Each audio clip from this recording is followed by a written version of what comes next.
Hi, I'm Jim and I was retired. One of the top videos on my channel has been I'm waiting for 70. And I explain my decision to maximize Social Security survivor benefits for my wife by waiting for my maximum benefit. Now, as we prepare for Marie to file for Medicare beginning next year, I decided to check the math to see, does 70 still work best?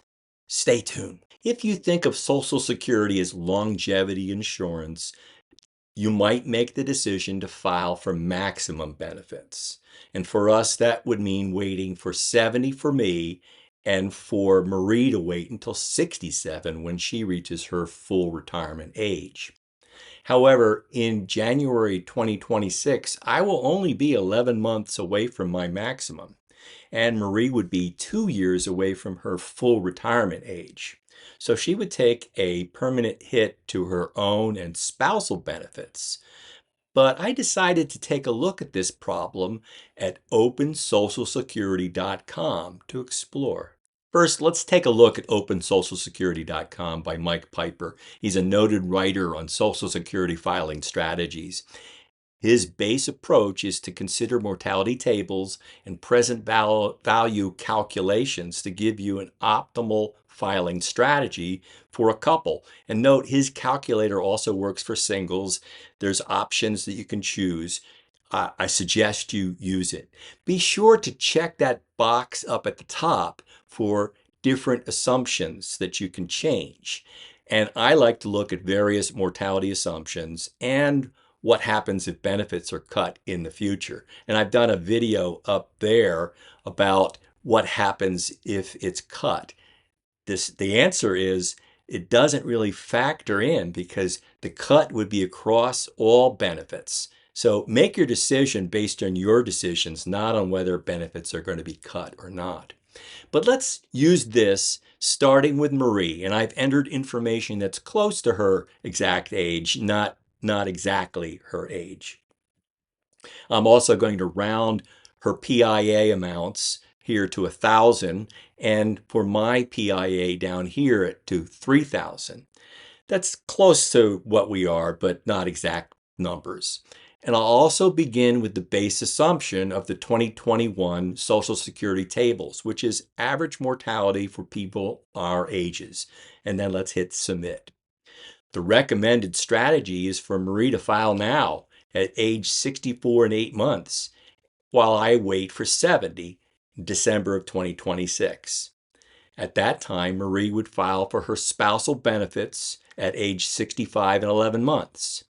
Now note, if we did this, we wouldn't have to file for Medicare because she would automatically get Parts A and B on schedule in January 2026 if she's already on Social Security. In the year-by-year benefit amounts here, you can see how this would work out for Marie. She would collect $3,378 in 2025, and then in 2026 she would collect $10,133 in her own benefits and 1 month of spousal top-up of $455 in December of next year. My monthly amount would be added of $3,880. And in 2026, we would start to collect $62,152 in annual benefits. If she outlives me, she would get a survivor benefit of $46,560, which is the maximum benefit with this assumption of the PIA. If she were to die first, then I would continue to receive that $46,560 benefit. The best part of Open Social Security is the ability to test alternative claiming strategies. Let's test if Marie waits until January of 2026 and then claims the spousal benefits when I file next December. This would yield a present value that's only $878 less than the recommended strategy of filing now. The year by year would change a little bit. You'd see in 2027, the totals would be 62,418 compared to the 62,152. Yet the survivor benefit for Marie would stay the same, $46,560. Now, what would happen if I filed in January too? She would get the spousal benefits for all of 2026. I would file 11 months early.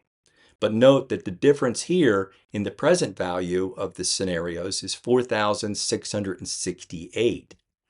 The yearly total would fall to 59,320 during retirement compared to the 62,418. And Marie's survivor benefit would be 43,920 compared to the 46,560 in the other example. All of these are assuming standard mortality. And if we go in and change it to the assumed ages that we use for our financial plans, we would raise it for longevity. And so we would change the numbers for an assumed age of 99 for Marie and 95 for me. Now let's look at the numbers. You need to remember to change those settings up here and then hit resubmit to get a new recommendation. And if you are considering longevity, the recommended strategy would be for Marie to wait for 67. Our full Social Security benefits would be pushed off until 2028, when we would have a total of 64,560. But if she files in January of 2026, the present value would be cut by about 11,885 over our longevity. And if both of us were to file in January, it would be 2.7% worse, or about 37,680 over our assumed longevity.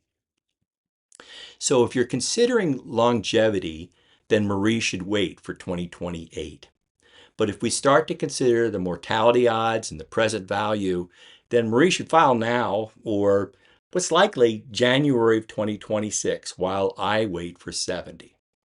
So I'm still leaning towards waiting for 70, but maybe Marie should begin her benefit early at 65.